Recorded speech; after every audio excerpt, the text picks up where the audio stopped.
Welcome, everybody, at another episode of the Wrestling vs. the World podcast. If you're all enjoying your day, great. If not, well, let me tell you something, brother.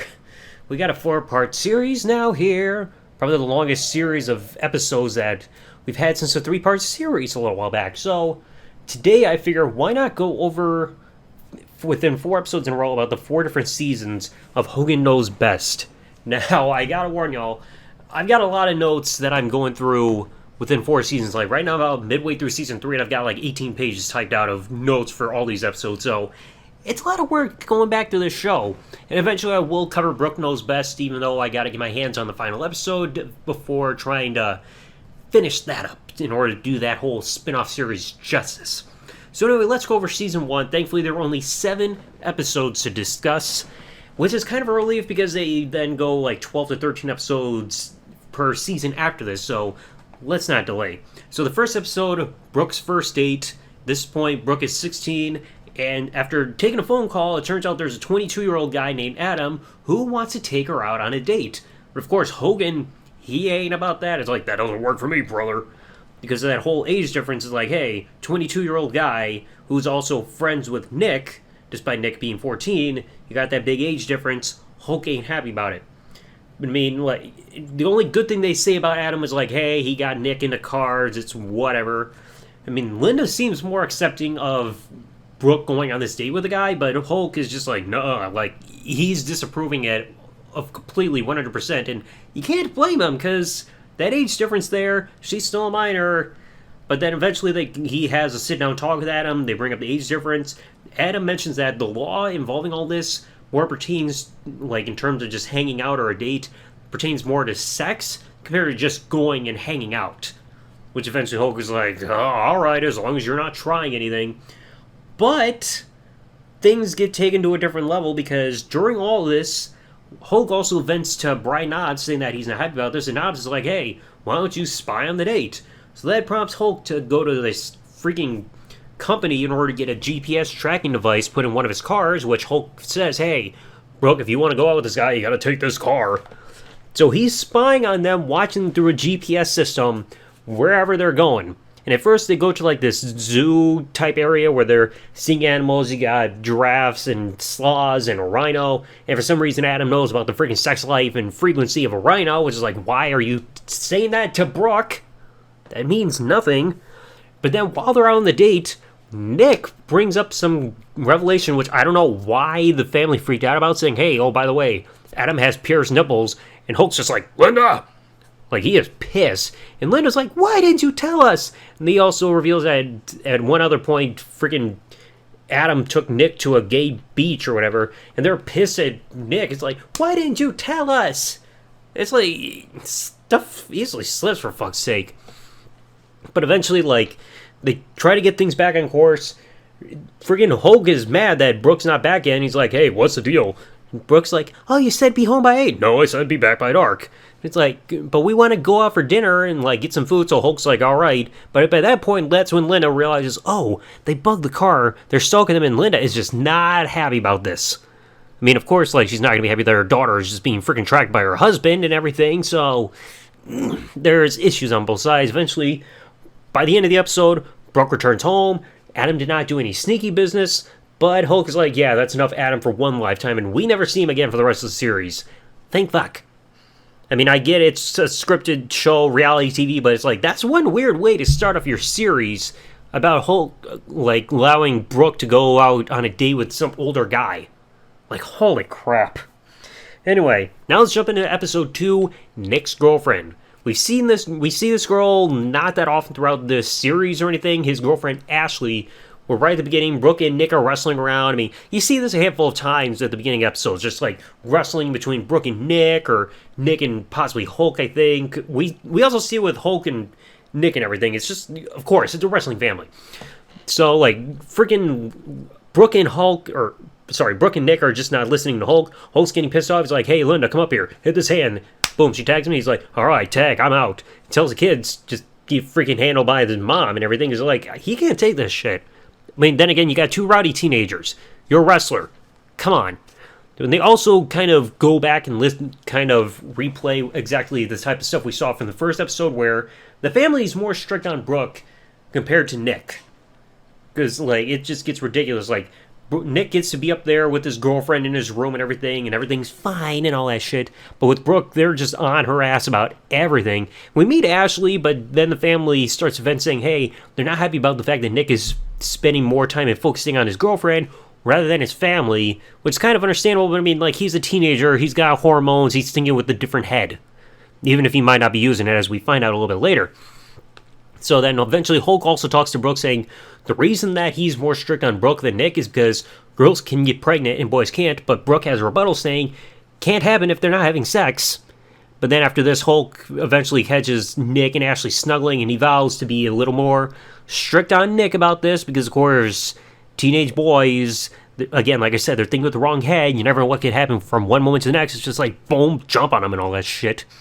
We also get a bit of a glimpse into Hulk's morning routine with, like, I think they showed him brushing his teeth, but I remember they were showing him cooking breakfast, and he made the mistake of cooking bacon with his shirt off, and, got on his body. Eventually, Hulk tries to take Nick to the shooting range after school, but then, right when it's time, Nick kind of blows him off to go hang out with Ashley again, so Hulk ain't happy about that. And don't worry, we'll see the shooting range again a little bit later on. So they try to have some time together at a Supra car meet, but then Ashley gets invited again, which Hulk is getting pissed about because he's tired of seeing Ashley everywhere he turns. So Hulk decides, hey, I'm going to try to break them up. And he influences a model named Kelly to come over and try to spend time with Nick. Ashley sees that. She's pissed. Like, why did you go off with this other girl in your Supra? But eventually, cooler heads prevail. Things are calm and all that shit. Then eventually, by the end of the episode, they come back home, and Nick is down there with his girlfriend in the kitchen, and Linda and Brooke are snooping through his bedroom, and they find condoms in one of his many wallets, because I don't know why he needs a billion different wallets in his freaking dresser and everything, but they eventually find one condom wrapper that was opened. They're like, oh shit, is Nick fucking? I mean, he probably was at that point. I mean, he's got a girlfriend and everything, he's a teenager, hormones, he'll hump anything that has a freaking pulse at this point. But they confront him about him, and he says that he kept the wrapper because he used a condom as a prank where he, like, takes it off a wrapper and put them on door handles or something. I don't get it. I don't get it. I mean, maybe it's because I'm not a prankster, I don't get it. Anyway, that's episode 2. Now we'll go on to episode 3, Brooke's Big Break, and thankfully I don't have many notes about this one. Right off the beginning, Brooke... It's been established this show was done to try to help promote Brooke's music career, and by the beginning of episode 3, she's frustrated that her career is not going anywhere despite constantly busting her ass off, making no progress, even despite having a music video prior to the show even taping and everything, but yet her career still hasn't gone anywhere yet. So after this, Hulk reveals that someone is interested in her music. I believe it's Larry Rudolph, who was the former manager of Britney Spears at one point. But then Hulk also gets on Brooke's case for trying to eat a cookie. It's like 1 leads 2, 2 leads to 3, so on and so forth. It's like, just let her have a snack, Hulk. Come on. The music producer, they also come across a different music producer. Yeah, later on was Larry Rudolph, but they come against this guy named Six, who kind of wants to change up Brooke's look a little bit, but Hulk is not having it. It's like, you're not going to change her look up with changing her hair or trying to sexualize her. It's like, nah, doesn't work for me, brother. So they try to take some time a little bit away. Brooke gets dressed up for the Grammy Awards and all that stuff, and you keep seeing microphones with guys from VH1, the channel that they're friggin' airing the show on, just getting interviews and all that shit. A little later on, finally, they get the phone call Larry Rudolph with Linda and Brooke saying that he wants to work with them and everything, and of course they're all excited. But Linda then confides with Hulk when they're in private in their room later on, saying that Larry's the guy that led Britney down the whole path about getting a bit more sexualized, clothes coming off, and they're worried that it's going to happen with Brooke, but it's like, come on, you got Hulk, he's not going to allow that to happen. He's on their asses about everything, as we'll keep seeing throughout the series. And before seeing Larry, Brooke and Hulk decide to go work out in the gym, the Gold's Gym, over in Los Angeles, and then they come across a porn star. I think his name is like Rick Manning or something like that. And afterwards, Hulk is like, freaking Brooke, you gotta wash your hands, because, like, that guy's a porn star. But she's like, he said I was pretty. But it's like, you gotta stay away from that guy, alright? Who knows how many diseases you can get just from shaking his damn hand? Because you never know how many freaking areas his hand is touching now. Then by the end, she's in the studio, rehearses a new song about her, like, that whole love for a guy compared to love for her father. And they try to say, hey, add some rasp to your voice to kind of add a different sound to it. And she's got a handful of points before the end of the episode where she's just screaming her head off. She had a bit of a rasp in there. And all that crap. So, I mean, finally she's getting a possible break because somebody's actually interested in helping with her career, but you gotta be careful with this guy. Episode 4, Wrestlemania. So, right off the bat, the family's having fun, going on mopeds and everything, and then Hulk gets called from Vince McMahon saying that he's getting inducted into the Hall of Fame. So, early 2005, Sylvester Stallone is inducting him into the Hall of Fame, and Linda's thrilled about Hulk getting inducted, but they're kind of she's apprehensive about Hulk's idea about getting back in the ring because he's starting to get that bug because he hadn't had a match since like 2003, since I think around the time he left WWE. There's that whole dispute about Mr. America and WrestleMania and creative plans and all that crap. And Hulk tries to tell Nick and Brooke that his in-ring days are over and WWE won't let him back in the ring because of his age and body problems, but we know that's not true, as we would see later on. And Hulk's even trying on his memorabilia, having some fun, like with the bows and sunglasses and all that. And he confides to Linda that he's hoping to get some involvement in WrestleMania, but the family's still skeptical because it's like they know how wrestling is. I mean, he had been wrestling for like almost 30 years by that point. Later on, like they find out, like I said, they're preparing for the speech, but they don't know how to thank Sylvester Stallone. Is like, is he presenting him to Hall of Fame? Is he inducting? They're going back and forth with nods. Like, it's a presentation, it's an induction, presentation, induction.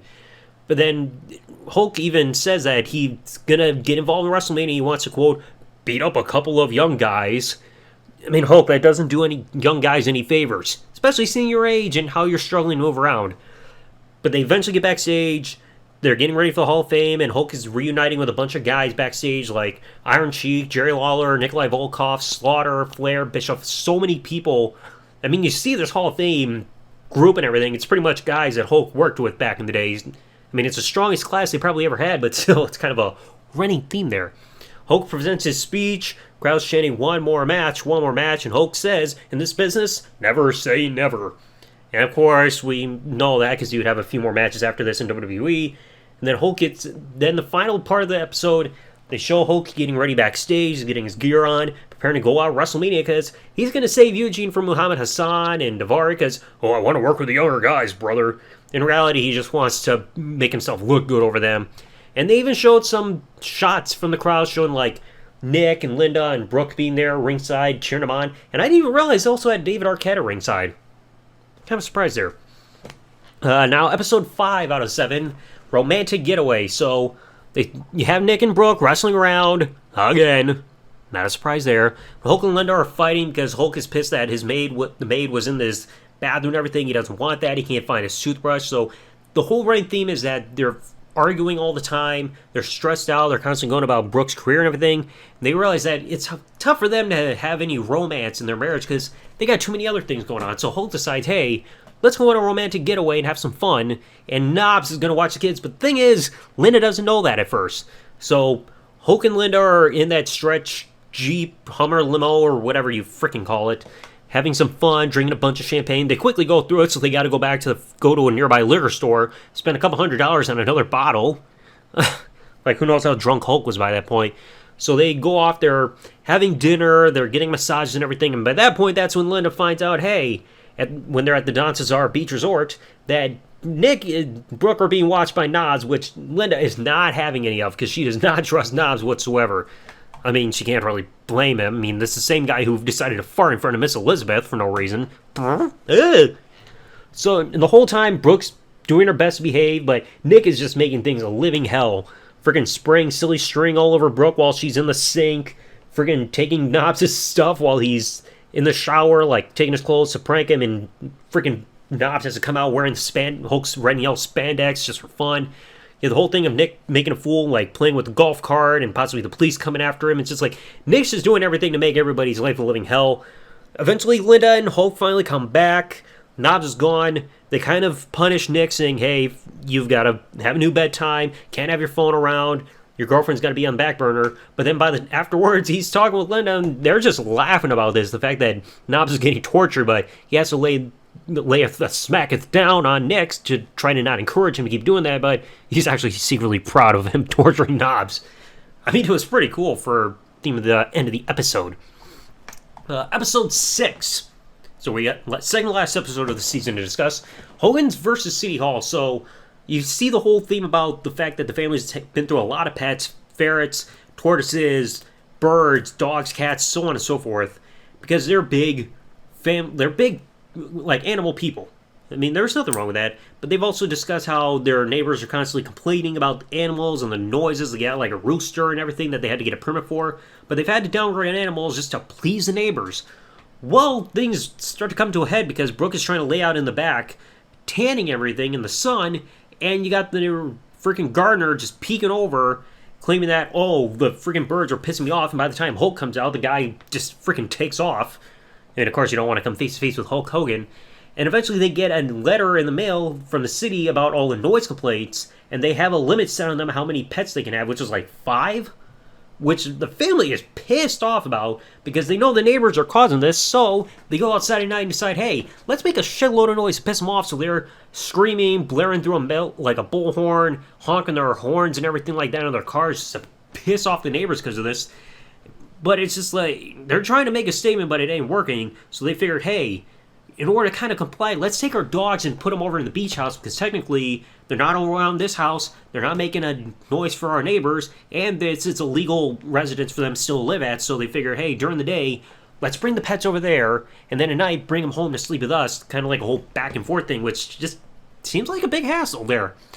And then, like, the news breaks out that they're having issues and everything, they're on the front page of a newspaper for all this, so they decide, hey, let's bring awareness about this, because they had to go to town hall in front of the city about all this.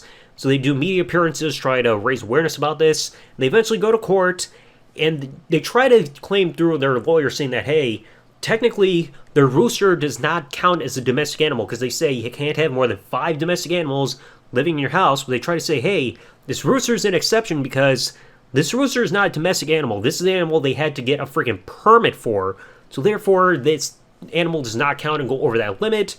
But the town hall changes their mind saying, hey, we're still going to count it as a problem, and going forth until you downgrade on animals, you have to pay a fine of $100 a day, and let us pissed off in the freaking parking lot and everything, saying, you guys are making my life miserable, and all that crap.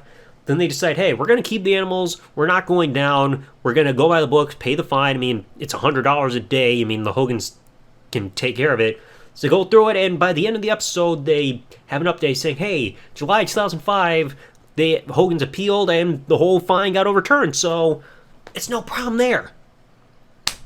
I mean, seriously, like, that's the problem with neighbors. They know how to ruin everything. Especially when you got a freaking gardener just watching them. And now finally, the season finale, episode 7 of season 1, Hulk's Hobbies. So this is the point where Hulk's in-ring career has been dying out. He hasn't been doing much and everything, and he's just going around the house just bored as hell, just trying to do something to ease up his time. So he ends up being so bored at one point that he decides, hey, I'm going to go antiquing with Linda, even though he hates him. As soon as he gets to the friggin' building, he's like, oh, this is a junkyard. Like, Hulk, then why'd you bother showing up? But then his tone kind of changed because he saw a big statue just like him, and Hulk ends up leaving with a big freaking shark head that he finds there in the building. So I guess Hulk's tone kind of changed a little bit. Then after this, the family's having a meeting about what do we do with Hulk? He's got to have a hobby. He's bored. I mean, Brookes like just Pilates, and Linda says in order to influence Hulk to do things, you got to present these hobbies like a competition in order to get Hulk to actually agree because he's a competitive person. And later on, Nick's working on his car. Is like, hey, why don't we go golfing? So Hulk agrees. So they go golfing with Knobs. Like Hulk, Nick, and Knobs are there. They take Hulk's financial advisor, I can't remember his name, but he's also got a 10-year-old son who's a good golfer. And right away, they're like, oh, Hulk, before you go out golfing, you got to wear a collared shirt. So Hulk just chooses a white shirt and cuts off the sleeves because Hogan can't wear sleeves unless he's wearing a tuxedo. They're playing freaking golf, having a good time. The kid is pissing off Hulk the whole time to the point where he decides, hey, let's make a bet. Whoever loses this hole that we're playing on, they have to tee off the next hole with their pants down around their ankles. And of course, Hulk loses. I mean, even right at the beginning of that hole, right before that one where he has to have his pants down on his ankles, he freaking knocks his ball right into the water when he tees off. Good move, Hulk. Wonder who had to dive into the water to get that son of a bitch. Then Hulk, everybody's starting to play their games and everything, but Nick decides to pull pranks where he freaking causes Knobs' golf bags and like with his clubs to freaking fall off the back of the golf cart. Then Nick is fooling around by smashing carts into each other just for the fun of it, but that prompts them to get kicked out because of it, because it's like, hey, you're damaging golf cars, fuck off. So then they got nothing to do, but then Brooke and Linda decide to convince Hulk, hey, come join us with tennis, and they bring in Bubba the Love Sponge. Oh boy, friends at one point, but not any longer. They're going through the training of hitting balls and everything. You show them playing tennis, but then quickly afterwards, Hulk and Bubba are like, oh, we ain't playing this, and they sit on the sidelines just drinking beer the whole time. But then you'd think, oh, they're actually going to play tennis with us. But then they're like, nah, we're out of here. So that shows that tennis didn't freaking influence them. But then finally, they go to the last thing, which is Brooke's suggestion, join Linda and Brooke in Pilates. So they go there, it's at Gold's Gym, which we see a handful of times throughout the season. They take part in a class, and Hulk is actually enjoying it. He's enjoying Pilates, saying it's helped his body feel better, he can move around more, but Linda was enjoying it because like, oh, the woman's barking orders, I'm rolling around on the floor. And then to close the episode right afterwards, I think it was like 2 weeks later, saying that Hulk decided to meet up with Knobs at the house. And he's like, oh, Linda, I'm going to go see my mother. And instead, it's a cover-up because he takes Brian Knobs to go Pilates with him. So finally, Hulk found a hobby that he actually enjoys. So anyway, folks, that first season, not bad. Not too bad. Like, in terms of how these episodes went, first episode, it's an odd premise, borderline creepy, like, well, not borderline creepy, it's absolutely creepy that they set this whole thing up of a 22-year-old dating a 16-year-old for an episode. Creepy start. Nick's girlfriend didn't care about it. Just a weird thing where Hulk tried to sabotage the relationship because he's jealous that Nick's girlfriend's getting more attention. Brooke's big break, I wasn't too keen on. Like, it was just a thing where Brooke's frustrated. They're trying to get her like a big break and everything. You meet a porn star, and then she's trying to get like a demo done, so it's whatever. WrestleMania, I'd say, was the fun episode. Hall of Fame, WrestleMania appearance, and all that shit. The romantic getaway, that was probably like the most comedic / entertaining episode because some of the stuff happening to Brian Knobs. Hogan's vs. City Hall, kind of an iffy episode, didn't really care for it. It's just whatever. And then Hulk's Hobbies, that was pretty fun with certain points. I mean, like the antiquing part, it was just whatever, Hulk just going through and not caring about anything. Tennis didn't care about him, then he actually had fun with Pilates. So, in terms of a best episode, I'd either say WrestleMania or The Romantic Getaway. In terms of the worst episode, in terms of the least entertaining, I would probably have to say Brooke's Big Break. But I mean, that's 7 episodes. It's whatever. So anyway, let me know what you thought in the comment section below. If you've ever seen Hogan Knows Best Season 1, let me know what you say in the comment section below. If you enjoyed the episode, leave a like. Comment below, subscribe with the bell turned on if you're watching this on YouTube, or follow on any other service you may be listening to outside of there. And I'll catch you all next time for a review of Season 2. Thanks for listening, everybody. Like, comment, subscribe. Peace out, and good day, everybody.